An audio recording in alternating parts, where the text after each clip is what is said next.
until now, I didn't know I actually can't see the people who are in the attendees list. So now it's kind of awesome because I'm like, oh yeah, I know you. I know you. You didn't know that. That's the funnest thing because we open it up and then it starts like. Oh, I never clicked on that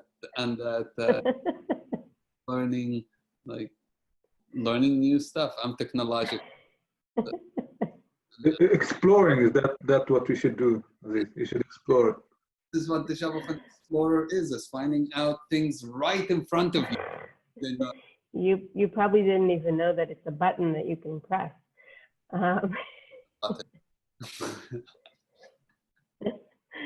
Okay, let's get started. Hi, shalom everyone. Thank you for joining us for another episode of Crossing Boundaries, Global Connections and Conversations. I'm Kim Pastiosif, the Director of Operations at MedCity Tours, and together with me is another wonderful host, one of our amazing co-founders, Aziz Abu Sarah. Thanks again for joining us today. Thank you, Kim. And today is honestly is just exciting because we are going to talk with a few of our friends. We will start talking with Ala Shab'an, who's Ala is a very, very dear friend of mine. We close enough friends that we go beyond and talk about being brothers. We've worked together in Jordan. I think met 8 years ago, something like this, maybe more or less. Worked in Jordan on travel, but also worked on other projects, especially on issues related to Syrian refugees, which we will get to later today. And through the show, we will add 2 more people who will join us. We will have Mo, who is one of our guides in Jordan, who many of our travelers probably have met because he leads a lot of our tours. And we will add Lauren, who's a filmmaker, and she will talk about her work in making movies, documentaries in Jordan. And I'm very excited to hear all about it. So we have so much going on. It's a bit of a different model than how we run our show usually, but I think it'll be fun. And so let's start. Kim, let's start with Ala. What do you want to say? Sure, I just want to say that since we're trying something new and we're going to have people joining us in the middle, just to ask that everyone be patient if we have any technological issues, which, it's expected. But Ala, we're traveling to a place that most of our travelers would probably be in right now if COVID hadn't have hit. So it's nice to take them there virtually. Can you show us a little bit of Jordan and maybe your favorite spots, these more mysterious, off the beaten track places? Where would you take us first? Yeah, good question. Hi everyone again. Not again, at the beginning. So yeah, welcome to Jordan virtually. That's usually how we start our tours. When we meet our tourists, the border or at the airport. And where should I start? Let me tell you that my favorite place, it's quite known place amongst tourists, but still it's attractive. It's a magical place. It's called Wadiron, aka the Valley of the Moon. Very well known for those who follow the cinemas and like the movies. A lot of famous movies have been filmed there. But there are, as you mentioned, a lot of mysterious, still undiscovered on the map of tourism sites in Jordan. And Jordan is known to be like as a country that offers so much and never-ending stories of archaeological places and nice people to meet and beautiful culture too. Should I start with myself a little bit before I start talking about sites, or what would you like me to start with? Absolutely. Tell us more about yourself. Yeah. So the idea of tourism and joining the tourism field and become a tour guide actually came to me, I guess, by blood, but I also love it. And I'm originally from a city that it's well known as one of the seven world wonders, the new ones. Petra could be the eighth for the old wonders. But that's where my father comes from, all my ancestors. But I was born in the south. So, and then my mother came from another city. So during the summertime vacations, we usually travel to our grandparents, who's a bit there, and two different sides of the country. And then I studied in the most north, in a city called Irbid, very close to Syrian border stuff. And then I moved to Amman. So even in my life, I'm somehow traveling and guiding myself through the country. So I was born in Aqaba, which is the most southern part, coming from Petra, which is the most attractive touristic destination in Jordan, moving to Irbid in the north, with a lot of history in there too, then moving to the middle of the country in Amman, the capital of Jordan. I've studied computer information systems, but then I decided to shift my whole life and work in what I like more, which is tourism. Starting our tour, I can start maybe from where I was born, in Aqaba.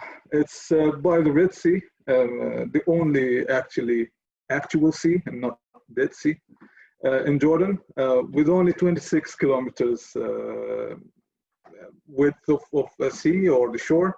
So it's actually quite small, but it's the only thing we've got as a country. So in Aqaba Gulf. And then it's very common place for snorkeling and coral reefs. It's quite famous in the region, and internationally we're trying to get that also as popular as other places in the region for the sea sports in general. Heading to the north from the most southern part of Jordan, a little bit to the northeast of Jordan, that's my favorite place, Wadiron. It's a magical place, a lot of history too. It's been a passage point for all of the trading routes in between the Arabia Peninsula and Yemen and Saudi and farther to the north. Yeah, those are some photos here, as you can see. Known to be, now it's being a trend of being the Martian land of Matt Damon.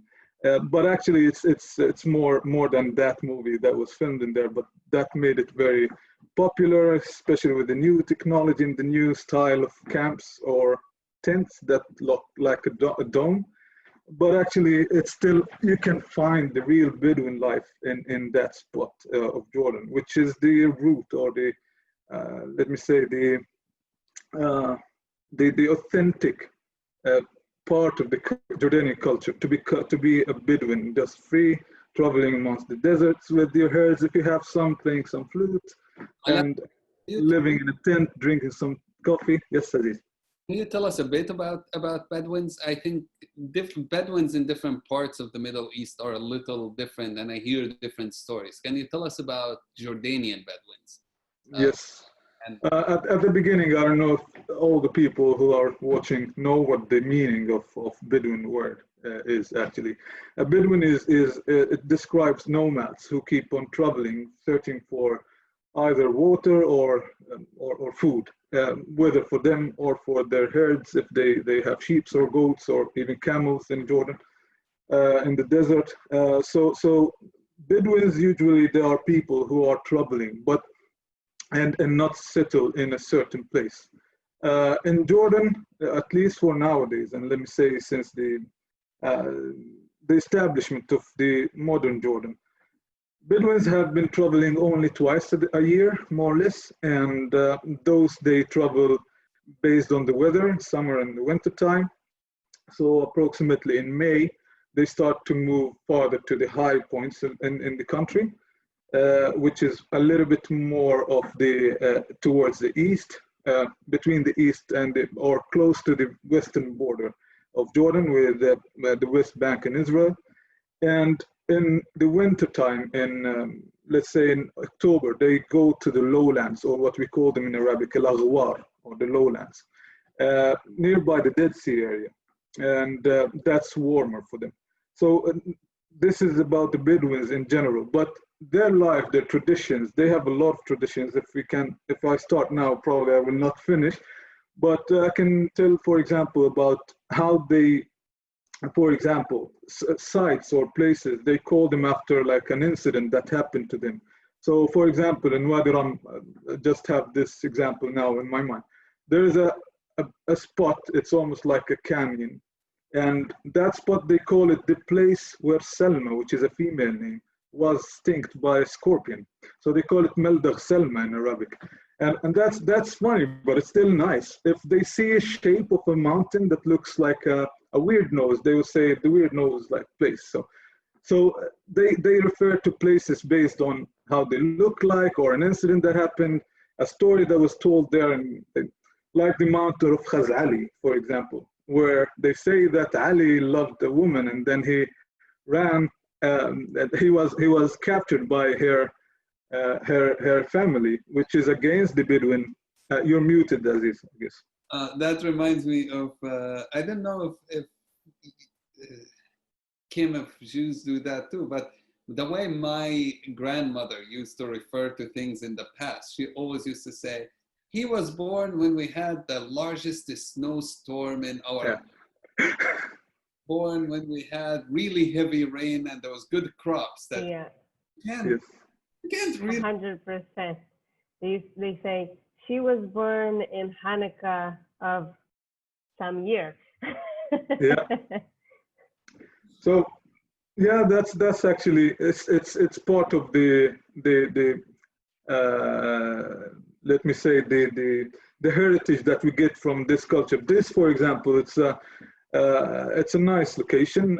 Also has some history that happened in there. When Lawrence of Arabia, he was a person from the British army who came during the Great Arab Revolt in 1916 approximately. He came to Jordan and they started the Great Arab Revolt from Aqaba, which is the most southern part, as I mentioned before. And then they came here and he met the first king of Jordan. Back then he was just a leader, a prince of Hijaz of Saudi Arabia, who came to lead the Arab troops against the Ottoman Empire. So he met Lawrence of Arabia at this specific site. As you can see, we usually ask the people, what do they see? Most likely they either see see an elephant, or some people they see a Native American face for some reason. And so you can see also the beautiful color of the sand here in Wadi Rum. It's very colorful based on the time of the day with the sun rays hitting on it, and the most beautiful moment is on the sunset time. What I really like the most about this site, it's all of this nature around, the sound almost of silence, the sound of the wind. You can scream, you can be silent, you can do whatever you want. It's just you and the mountains, the sand and the sky. And at night, it's an amazing, attractive place to just watch the sky and see the beautiful, if you're lucky, the moon and the beautiful stars around. It's one of the beautiful nights stargazing I've ever seen in my life. But I want to take you to other sites, and maybe we can move in the presentation to the next sites, Shannon, like Wadi Mujab and Qais, two spots that are not in, as far down. Wadi Mujab is not a common site to visit in Jordan, but it's very surprising site. Jordan is poor when it comes to water, and yet this place is beautiful. It has water. It's obviously more challenging, so not every tourist really can go and walk it. But it's one of these like out of a movie kind of, which Jordan is, tons of good movies have been filmed there, from Indiana Jones, you mentioned The Martian, so many movies have been filmed there. But this is like ridiculously beautiful. Can you tell us a couple things about Wadi Mujab, and then we can move to Qais? Yeah, actually, it's also a great spot, as you mentioned, that is. Unfortunately, in Jordan, like a lot of people, they come for classical tourism, as we refer to it in Jordan, like to see archaeological sites, etc. But we have so many different types of tourism as well, like the biblical tourism, or like in this case of Wadi Mujib, the adventure tourism. And in the Jordan western side, let me say by the Aghwar or the lowlands, on the very west part of Jordan, we have more than 172 valleys that are available to discover. Of course, they vary in the level of hardness of or how much professional you need to be in order to go and do hiking or even canyoning or climbing at some points of those valleys. Wadi means valley. Wadi al-Mujib, it's one of those attractions, and for me, it's one of my favorites amongst all of those. As Aziz mentioned, it has a lot of water. It's around 24 kilometers long, and they diverse it, or they categorize it by 3 levels. And you can imagine you can start either from the bottom point or the higher point. At the top of this valley, there is a water dam that's the biggest in the southern part of Jordan. And so that's what makes the level of the water inside of the valley suitable for doing beautiful canyoning, easy going, even for those who are not, let's say, professional in canyoning and doing such kind of adventures. At least for the first part, and then you start to go higher where you need to climb and have harnesses and ropes and professional people around you. But it's an attractive place. It's also a natural reserve that has a lot of special species that lives in Jordan, like birds and reptiles, some of the reptiles that live around on the edges of the mountains. So it's quite an exciting place. As I told you, the first level, it's an easygoing level. I mean, I'm not super fit, but I can still do it. And I don't have any experience when it comes to that hard kind of adventurous tourism, but that part is quite amazing. Aziz, maybe you want to talk about case because you really love it. I was gonna ask, I was gonna ask Kim if she have heard of Qais before. Have you heard of it? So I haven't. Qais is very fascinating because very few people go to it, and I think partially because of its location. Some tourists do, but a lot of tourists don't, because people go to Jarash, which is only 50 kilometers from Amman. But if you continue driving for an hour and a half more up north, and you get to the Golan Heights border, basically, you will be met with these beautiful Roman ruins. Now, the ruins themselves are really nice, but it's beyond just the ruins. You can see in the photo where it says Qais, it's on top of a mountain, basically, and you have the view of the Golan Heights from it, the valleys, the Jordan Valley, the Golan Heights, and you have this in the afternoon. It's just a magical spot, and that's what I like about it. Now, I understand a lot of people end up thinking, do I need to drive, especially with the traffic in Jordan, do I need to drive that long to go up there? But if you have time, Qais is a hidden spot. You get the whole, not many tourists go there, so it's not crowded, and it's just beautiful, really beautiful.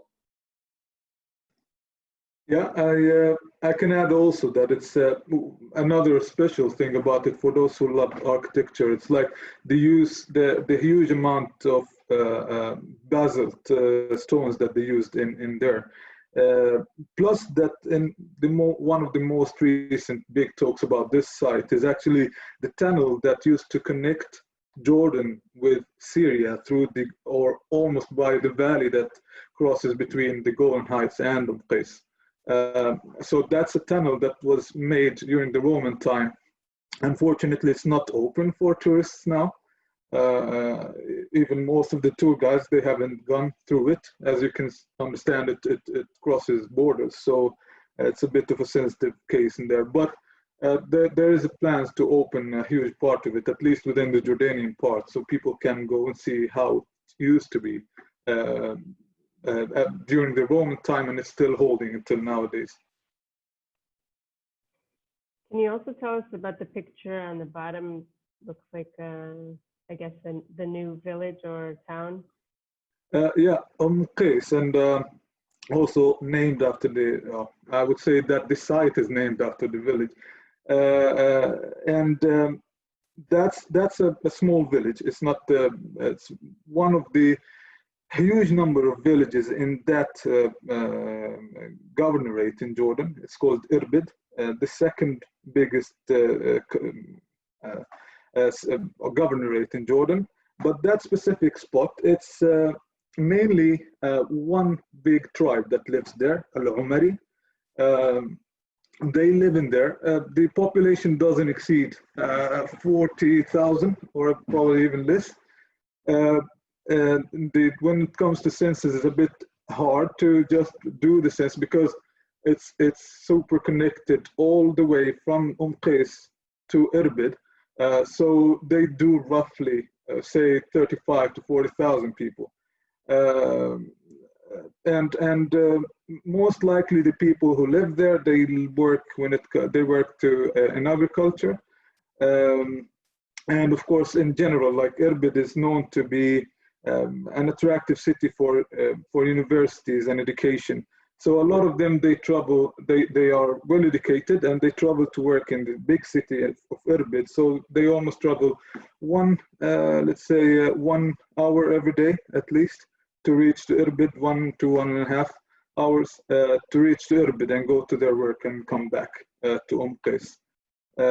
Some of them, they work in tourism, but as Aziz mentioned, unfortunately, not a lot of people, they go there. So that it's not considered as one of the major, let's say, resource of income for the people of that village. There's a question from the listeners asking if Qais is in the range of Syrian rockets, if in situations where, you know, politics heat up a little bit in that area. I couldn't hear it. Can you repeat that? Sorry. Yeah, we have a question from one of our listeners asking if Qais is in range of Syrian rockets when things heat up. Yeah. Thank you. Actually, Jordan is it's been safe for years, as you know, and actually we never had any kind of troubles. And even like when it comes to in range of rockets, it could be higher possibility. For example, in Ramtha, which is a little bit farther closer, it's only like 5 minutes drive from Dara, which is one of the most active, let's say, conflict zones in Syria and Sweden and all of the southern part of Syria. And there has been no injuries or no, let me say, no rockets falling down or any injuries. To be let me say, to be honest, some people, they've heard or they have felt some movement in the ground, but it's nothing that have came into our country. People are still living there. That's where I studied my university, close to Ramtha, and I had a lot of friends in there. And none of them have ever complained or they felt that they're scared or something. And I mean, if there was anything, of course, the media will definitely talk about it. So we feel lucky for having our leadership, who's actually without our king and his wisdom, and of course he give directions to the government, but the king mainly we have diplomatic royal family who's been keeping Jordan safe through a lot of troubles that has been happening all around us. Unfortunately, of course, we wish the peace for those countries, but Jordan has been safe all the time, and there is no nothing to be worried about if you're visiting the country. Ala, I think it's time we bring in also Muhammad, Mo. Yep. Any of you know him? I'll just say for a second, I know that we had someone writing inappropriate things on the chat. We took him out of the Zoom session, so don't be worried. Yeah. Go. So Mo, can you show us your face and unmute yourself? And until, yeah, here we go. I think we can see. Hey. Oh. Hello, hello.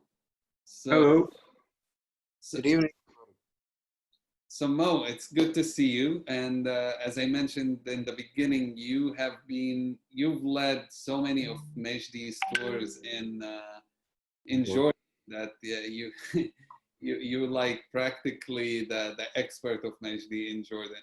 But I thought to start with you before we continue, we'll see how time goes, to a couple of the sites. Ala, you wanted to also show us more than what we talked about. Mo, people have been asking about how is Jordan dealing with COVID-19, with coronavirus. The news I've been hearing is that Jordan is doing really well, very few cases opening up. So tell us how you guys doing. Well, first of all, I mean, this pandemic that affected the world with all the dramatic effects in economics, people losing their lives. To be honest, as a Jordanian, I was quite surprised of the measurements and what the government did to avoid all these, I would say, circumstances for such a pandemic that I'm so proud of. But I think Jordan reacted a couple of weeks, if not 3 weeks earlier than when the pandemic just boomed all over the world by performing a total lockdown. And actually the first month that I experienced myself here at home, it was a curfew. Nobody was allowed to go out. Public areas were totally shut down. Restaurant, grocery stores, you're not allowed to go out unless it's an urgent case. And it's not operated by yourself. You need to make a call. And I would say the army, the civil defense, a whole crisis management office 24/7 opened to operate this situation. And I remember the first ever case was recorded in Jordan in March, if I'm not mistaken, was on the 12th of March. And that's when the studies and the predictions on how worse it might be in such a country. You remember, Aziz, because of our tourism, land borders were open with quite an infected areas like Saudi Arabia, which just boomed a lot there. Israel and Palestine, we had a lot of cases before Jordan even performed a lockdown, plus the airports. So that decision definitely reduced the possibility of more Jordanian getting infected. Surprisingly, the South were mainly tourist areas like Wadiron, Petra, and Aqaba. 0 cases were recorded. And we have the statistics that tells us that most of those infections were people who came back to Jordan and participated public events, either weddings, etc., etc. Now, Aziz is laughing because there was a big laugh about a wedding that spread the virus all over the Jordan. And when they traced the roots of all the new cases, it's that wedding. So it was quite funny that wedding, well, like our beloved health minister would come out and he says, Jordan recorded today 16 cases, 14 of them were from the wedding of that city.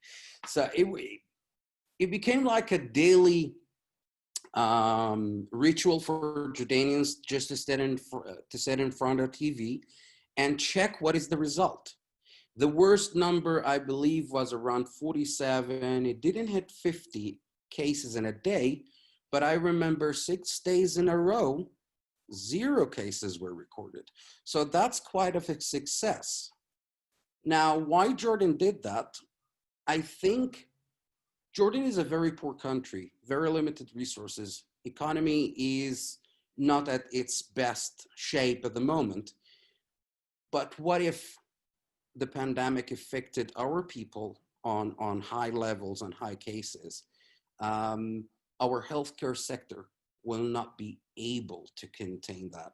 So let's lose, but not waste people's life and not be able to react. That was a wise decision. Not to forget, Jordan hosts millions of refugees. If that virus finds its way to the camps, that's an absolutely disaster. And Aziz been to all these camps. Maybe you can share that with me. Social distancing in camp is a no. Yeah, it's impossible. You can't have social distancing in camps. Whatever measurements the government did was right and correct. I don't know if I can share a file. I can share a photo with you, Aziz. I don't know. Because I'm new. This is the first time to use Zoom. So let me see if I can. You do share screen. You see there's a green button in the lower end says share screen. So I can say desktop, maybe? Yeah.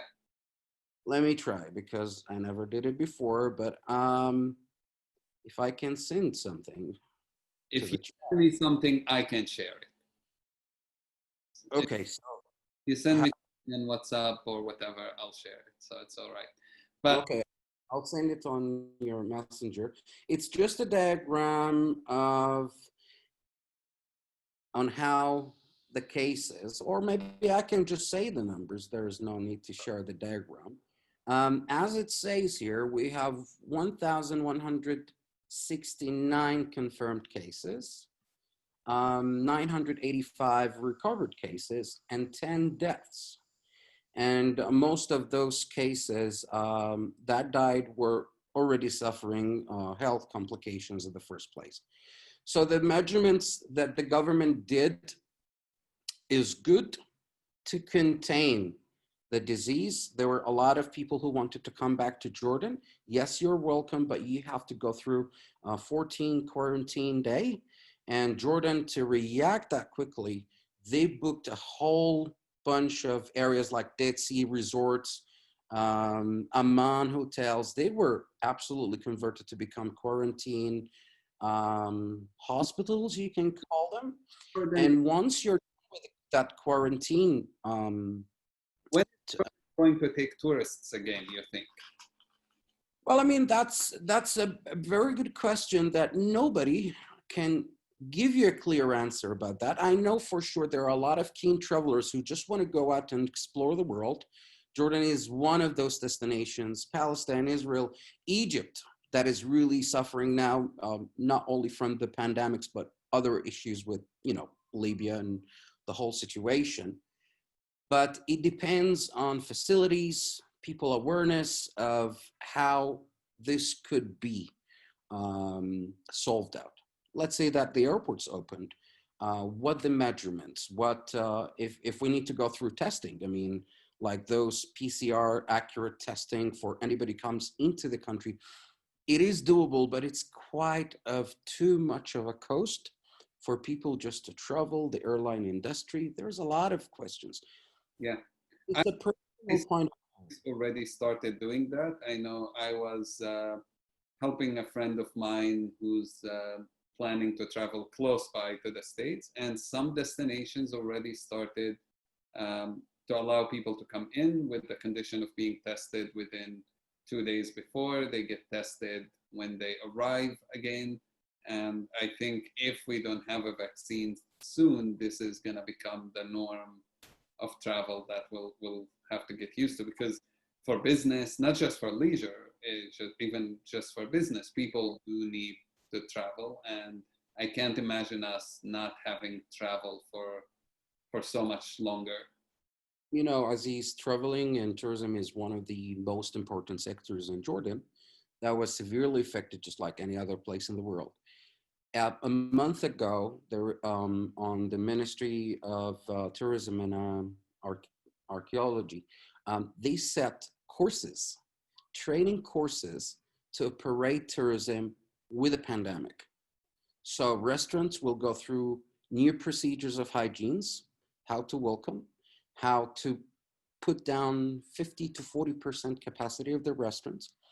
Even transportations, you know, the buses or those couches, 40 people now, the capacity will be 15 up to 20 people. So the culture, the social code, social distancing is started to be built within the facilities and service providers into Jordan to give a sense of safe atmosphere for travelers who are afraid to get that virus or that outbreak.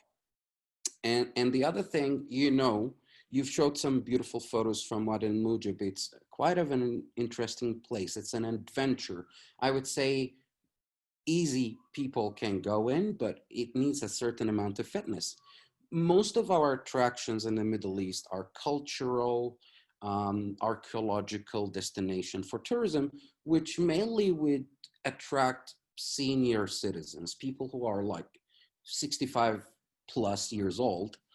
And I guess they are the most exposed people for the virus. They will think a million times, if I want to take the risk on flying in an airplane and find my way somewhere just for travel for a week or two. Right. So that's a mentality that and to clarify, Jordan today is not open for tourists as we talking today. Nothing. At all. And hi Mo, thanks for joining us. Are Jordanians starting to travel within Jordan, or is that not happening either? Well, I mean, a month ago, the Ministry of Tourism announced that a lot of promotions, a lot of programs, since all the governments, the 12 governments had contained and quarantined, there is no virus at all. Mm-hmm. They started to give promotions to Aqaba, to the Dead Sea, giving a bit of a deducted prices on a lot of facilities all over the country. And I started to see Jordanians going around, not as, of course, foreigner tourism, but Petra will have like 100, 200 people visiting a day, Jordanians. I would say Aqaba, Wadi Rum would have more people who are interested in that. Canyons, people are still going into Wadi Rum on a daily basis. So there is a bit of a movement, but we don't want to forget that 50% of the salaries and the income was cut down. So people, I think either they are just running short, but even with that, we still have people going around the country. Thank you, Mo. Well, thank you, Mo, so much. We appreciate this. And we have another person joining us, but maybe for a couple of minutes before Lauren joins us. We have a couple of sites that we talked about that we wanted to show people. So we'll do this a bit quicker and then we'll move to our next topic. And one of them is al-Rassas, which I have not been there. I honestly never seen it on any itinerary pretty much. So I want us to see, I mean, it looks incredible. Why did you want us to see the site, and where the heck is al-Rassas?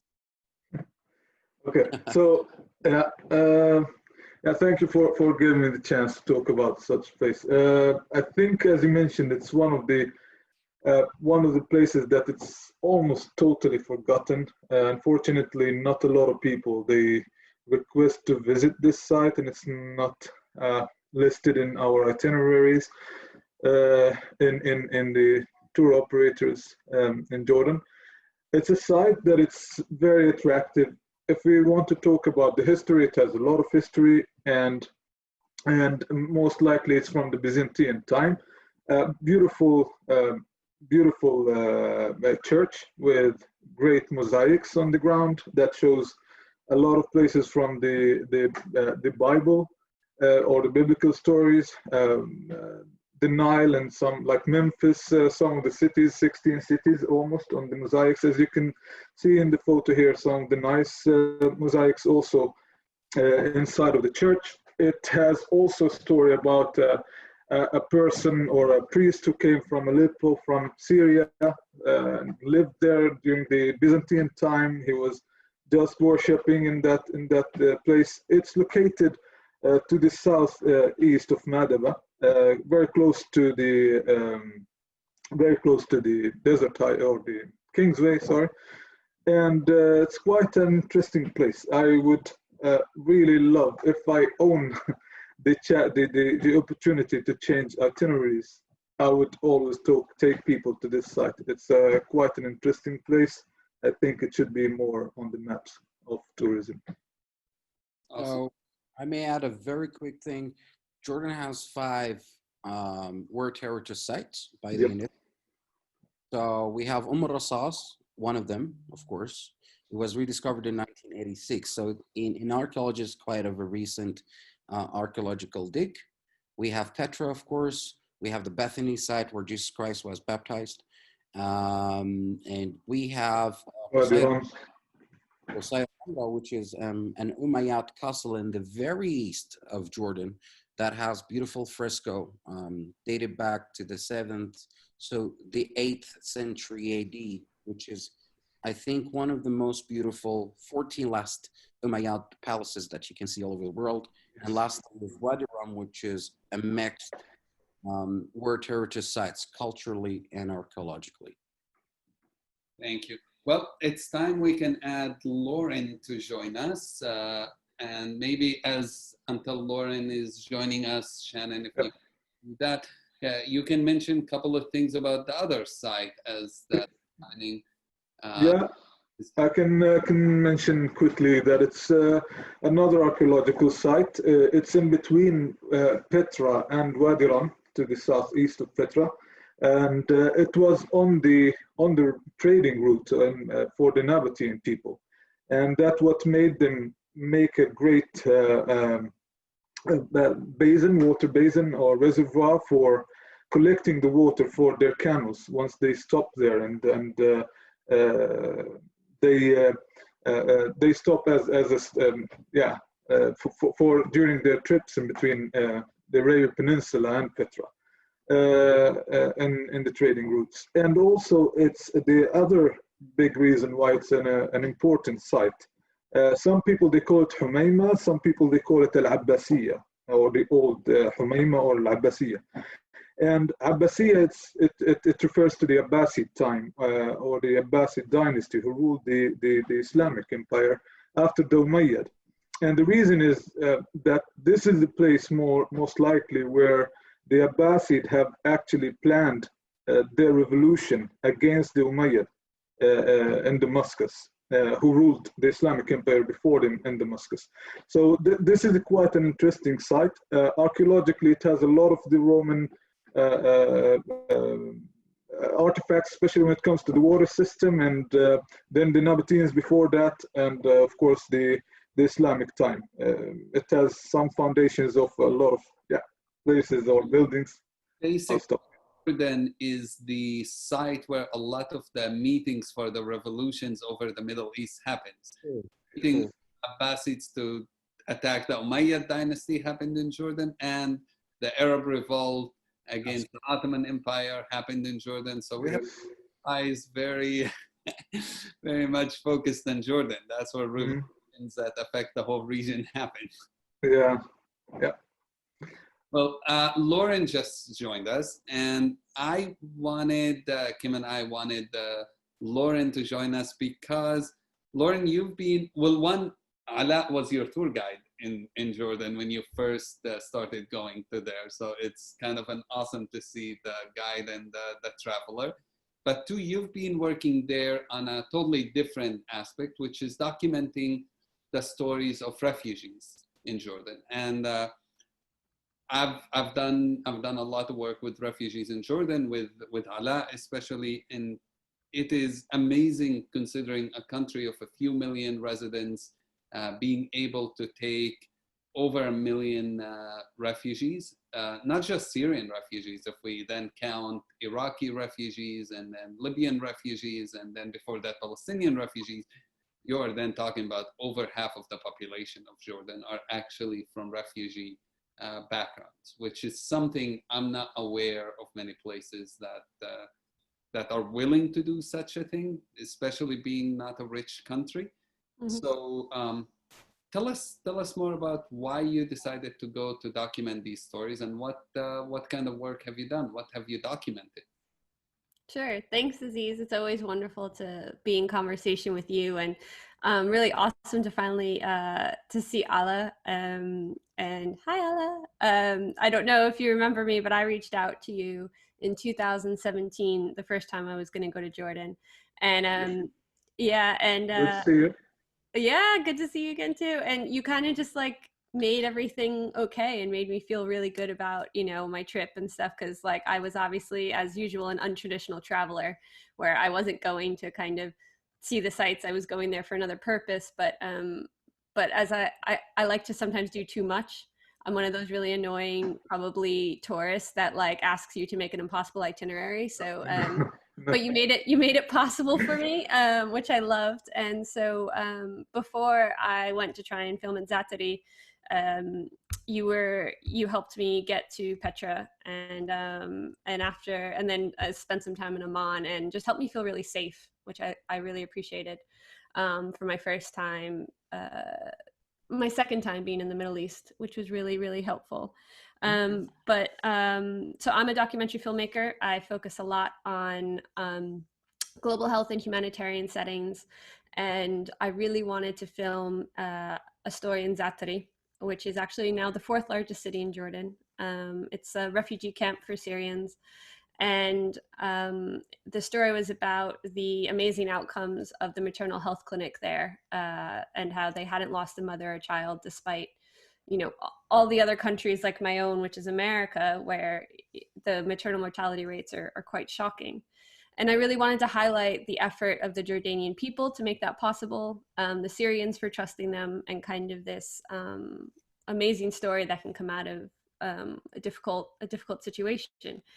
And I have to say, you know, I've been back to Zatari a few times before. I'm still in touch with the family that I filmed with. And every time I go back, it's like I don't know, it's like I'm family, which is really, really amazing, I think. And it's a huge testament to the people and the country and the resilience and just like the welcoming. It really makes me question and think of how I welcome people when I have people come and stay with me, what I show them in my part of the world. So Aziz is bringing up my film, which you can watch on YouTube. You may want to skip more into the film, so we can kind of see more of the camp and whatnot. And so this was my first trip to Zatari, where I got to film with Sada, who's now, oh gosh, she's 9 now. And you know, there's a lot to think about when you are welcomed into a culture and into a family and into a crisis like this, when it comes to, you know, managing your expectations, their understanding. But I think the most important thing is just finding a way to relate to people that you might not normally do. And so that's what I like to try and do with my films is connect people and feelings and emotions with different ways of life. And so I've been really lucky. I filmed in both Zatari and twice. I was just there in October, and also in Azraq, which is another refugee camp in Jordan. And in both places, both Syrians and Jordanians have been nothing but amazing and hospitable to me. And, you know, I really wish, as an American and as someone now who lives in the UK, that both my home country and my country of residence could do more in both instances to kind of show that love and that generosity and that understanding. So happy to answer any questions people might have, or Aziz or Ala or Mohammed, Kim, anything. I have a question.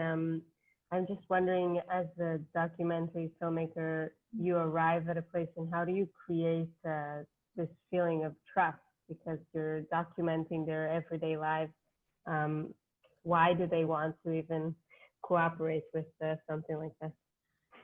That's a really good question. And so that film, it's 15 minutes long.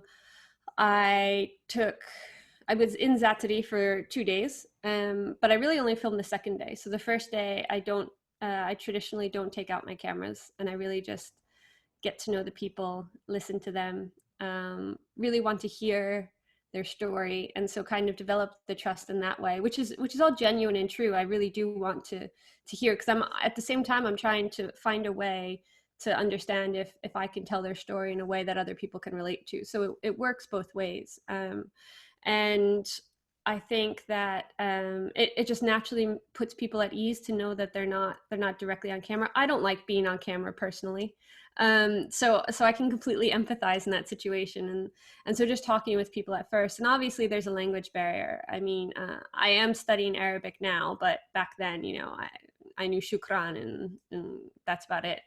And so what I do in a lot of these instances, because I have filmed in over 40 countries now, is I'll go in, I'll sit down with the people I might want to film with, I'll talk with them, I'll hear their stories, and through a translator, and then the next day I won't ask for any translation, because I already know their story. I already know what I want to and what I expect to hear. So I'll just work with my translator on the side and say, you know, these are the questions I want you to ask. This is the order I want you to ask them in, and this is what I'm looking for. And you know, if there's any big red flags, you know, feel free to interrupt in English. But I find that allowing people to use their voice in their language, you know, is a huge comfort level that helps, and without translation interruption, which doesn't always work when you're on a tour in that sense, but is a wonderful way in talking with people through a translator, you know, allowing them to finish their story and really listen.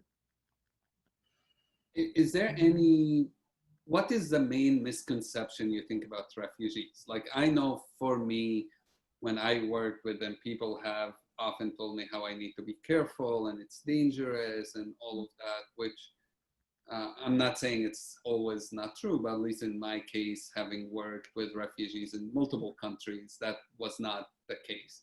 If anything, it was the opposite. So I wonder if there are any misconceptions you had to deal with and figured out, oh, this is not what people told me or what I expected myself. A couple things come to mind. One is definitely like security level. People ask me, well, did you feel safe? Actually, I feel the safest usually when I'm inside a camp, believe it or not, than a lot of times outside. I've had no trouble being inside of any of the camps in Jordan. I did have trouble once in Amman. Nothing that I haven't, you know, lived through and been fine with. But the truth is that, like, I actually feel quite safe. And not just because there's, you know, depending upon where I am and what the camp situation is, you know, military or anyone around me, but more because of the fact that especially after I make that connection with a family or someone, I feel more connected and part of them, and then they feel part of me, and then, you know, it's like I am this long lost family member from outside. I'm almost more one of them than,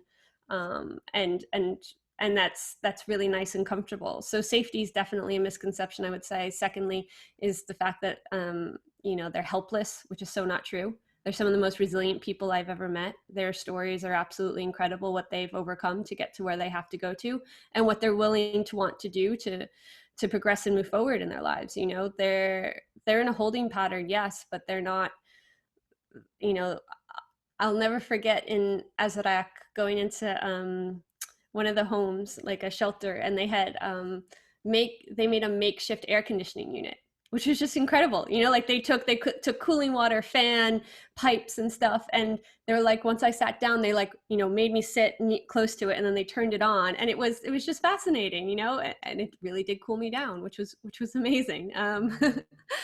And so I think there's this misconception that, you know, that they are the most vulnerable. And yes, they are vulnerable, of course, but that's just because their politics and government have made it that way, not because that's who they are personally. You know, they are actually quite strong and quite incredible, I'd say. So those are two of the misconceptions. The third is that there's no food. I've had the most amazing falafel in Zatari, and I'd say Azraq was okay, but definitely, you know, there's like one falafel stand that I love to try and go to inside Zatari when I am there to support the locals. And, you know, one place I went to, they just gave it to me. And, you know, I tried to pay and they wouldn't let me. And I think the generosity is another thing, you know.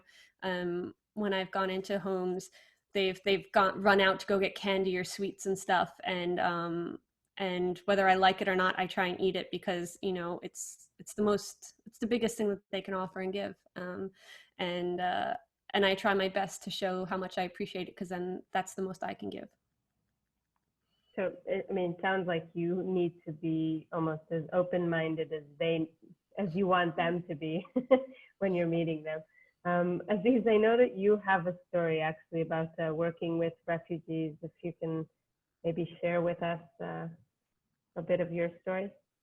Yeah, well, actually, Ala and I worked, like I said, we met mostly actually in working with refugees, and we met working on a project first that we were working with community leaders in Syria, both through Jordan and through Turkey. And later on, we worked with National Geographic and setting up a photo camp.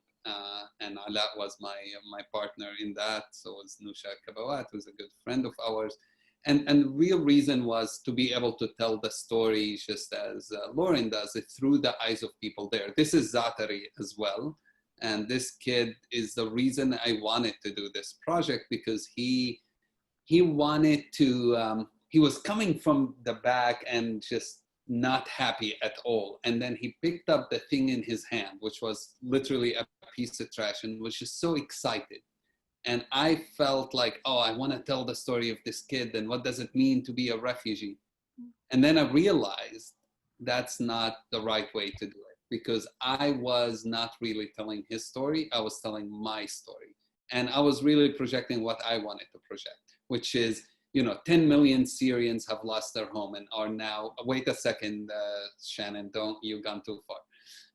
10 million Syrians have lost their home, have become displaced because of the war there, because of the bombings of the country. It's not, these people have not left because of financial, economic reasons. They've left because their homes have been bombed. And I wanted to show that pain. And yet that wasn't fair, again, because I was showing what I wanted to show. And you have to let people also tell their own stories. And so Ala and I and a few others ended up bringing Nagio, bringing cameras, and some of the best photographers in the world, Amy Thompson and Matt Moyer and Susan Polton, and geez, there were so many, I can't remember every name now. But we ended up asking the kids who you see to take the photos. And the next photos are the ones that these kids took. So, and it wasn't their suffering, it wasn't how bad their lives were. It's like incredible shots. These are photos by kids who are 13 or 14 years old. And to me, these were just life-changing stories. And I wanna, at the end, read you something that I thought was just incredible. This story here. This is one of the kids who were at the camp. She was either 13 or 14 when it happened, when she came to this photography camp. And in addition to the photos, the photo here, this shot is by Amy Thompson. She's a Nat Geo photographer. But her story that she wrote was extremely moving. And I'd like to read it to everyone, which says, "To whom it may concern, these words I read every day on my UNHCR asylum seeker certificate. I am a Syrian child. The only thing I hope in the world is to wake up from this terrible nightmare and to return to my friends, to return to my life, to my home before this war. And if the time goes back, I just want to play with the people who lost their lives. And I will ask them to leave Syria. I never thought that I would live in a tent, but that's all right. I never thought that I would not listen to my English teacher who I love so much in Syria, but that's all right. I never thought that I would not breathe the smells of Syrian fields in the summer night. That's all right. But to whom it may concern, please stop war and let me go back to my past life." And this is such a powerful message from a 13-year-old girl who just lost her home, haven't been going to school for 2 years. And that's a message I think we need to tell about refugees, their message, their voices, not what we would like to present. And it's a message of a survivor. It's a message of hope. It's a message that says, I want to live. And she's now in college studying. This was about 4 or 5 years ago, this story. And I know, Ala, if you have any memories from that camp that you want to share, we spent a few days with these kids, but those were my memories. And this experience, probably one of the most powerful experiences that will never leave me. Yeah, thanks, Aziz. Yeah, actually, it was one of, as you said, one of the really great experiences I've had. I mean, in general, working with refugees, it's away from tourism. Like tourism was the gate to start working with the refugees. I met you and I met Nusha, and you told me about your project or your ideas about the project of Amal Salam, and then we with the Nat Geo, the photo camp. It was quite exciting. I mean, myself at the beginning, I learned something, and it gave me a challenge of translating like those words of like photographers, that they tried to make it as simple as possible to those children.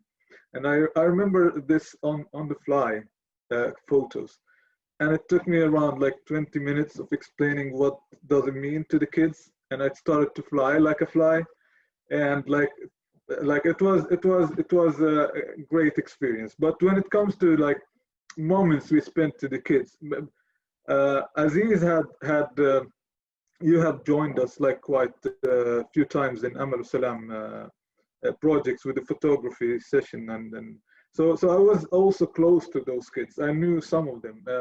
I know that Anwar, the girl we were just looking at, she's studying translation now in Philadelphia University in Amman, in Jarash, and that's great. And last time I visited, actually she joined. It was me and some colleagues who visited the area or the town where they live, Kitte, that's nearby Jarash, and actually she came, she met us, she said hi, and she told us about her education, and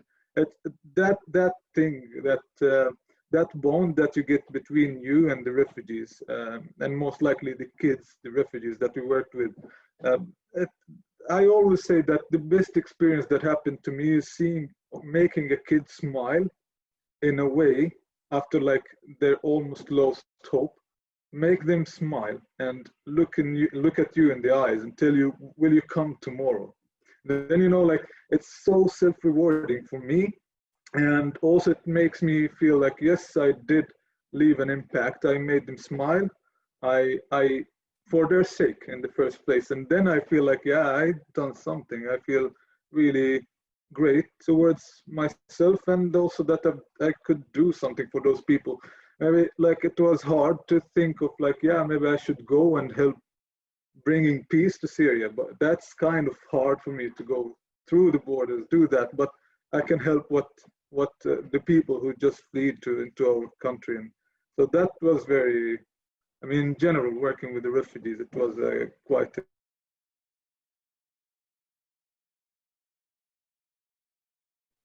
experience for me.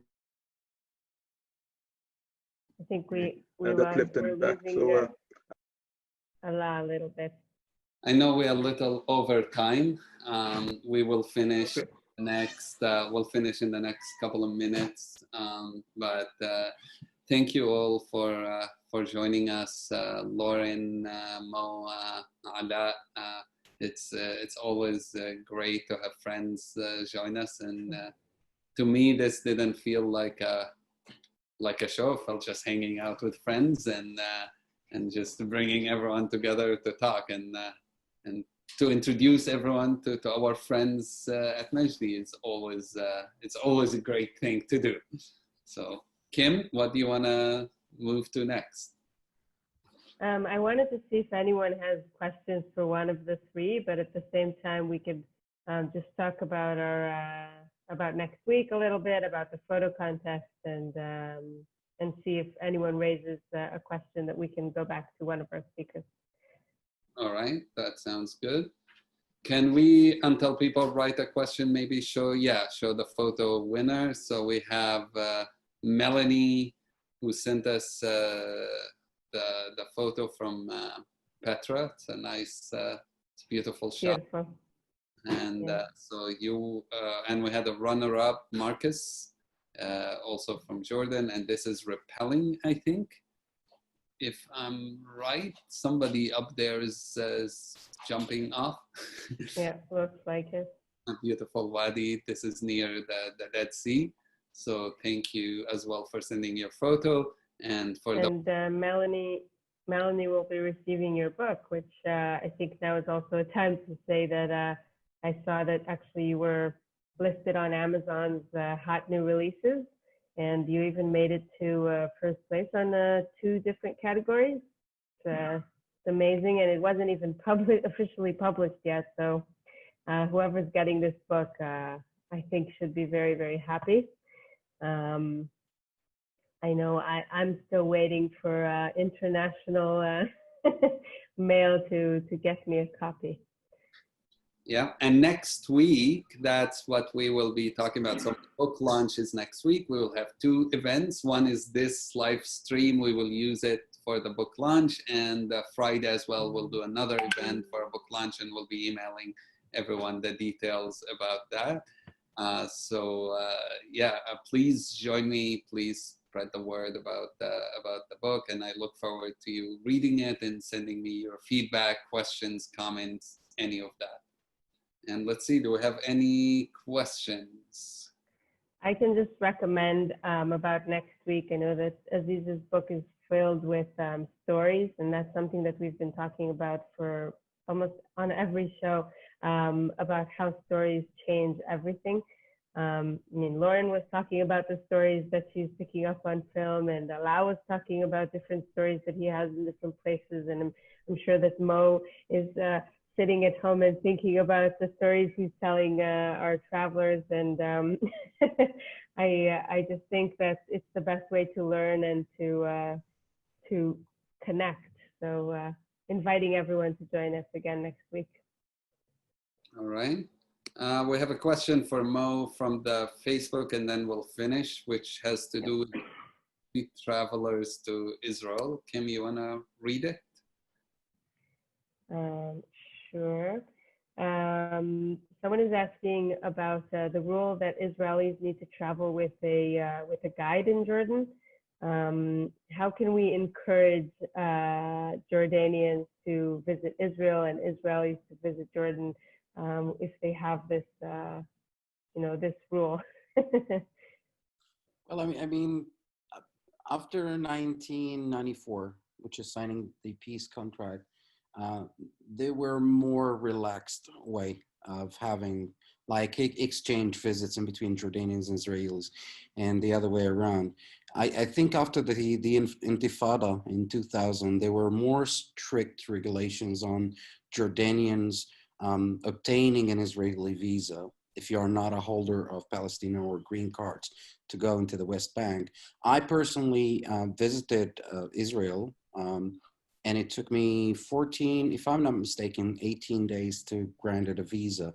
So I think it's quite of a struggle to go through all the visa regulations and to visit, even though Jordanians can visit the West Bank if they apply through a travel agency, but they are only allowed to go into the Palestinian territories from King Hussein Bridge, which is a specific spot to visit.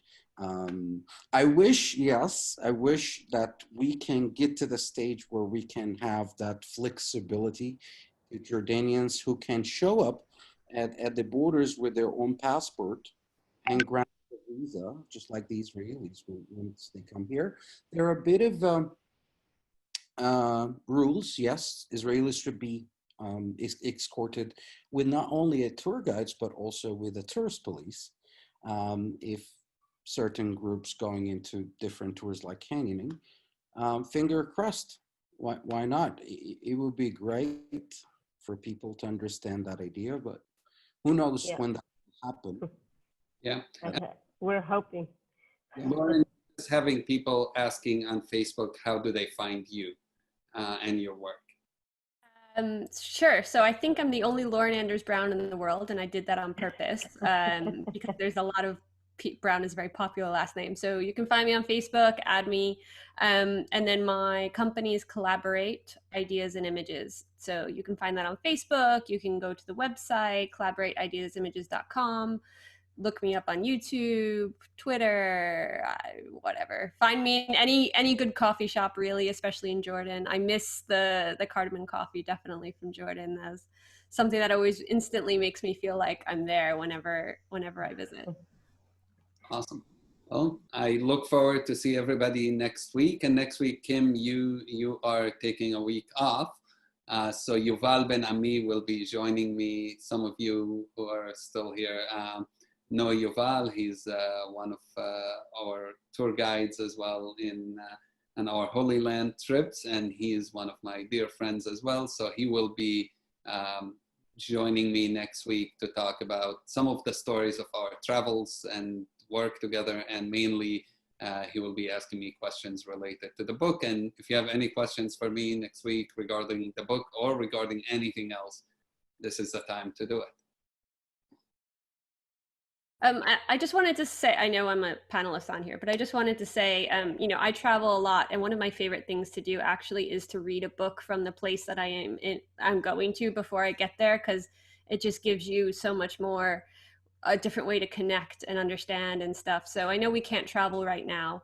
And I know that it's hard to read or listen to things about travel, but I would really encourage everyone to pick up a copy of Aziz's book, because it's not just about travel. It's about finding peace as well. So I think it's definitely something worth reading right now while we have the time to do it. Thank you, thank you. And our photo next week is about friendships through travel. This is the three amigos here, Hossam, Yuval, and I, who've run a lot of trips together. Some of you have met us probably together. As I said, next week Yuval will be joining, and if you're sending us photos about friendships, especially friendships in travel, but really in general friendships, that would be fantastic. And yeah, well, as we say always, it's not where you travel, but it's how you travel.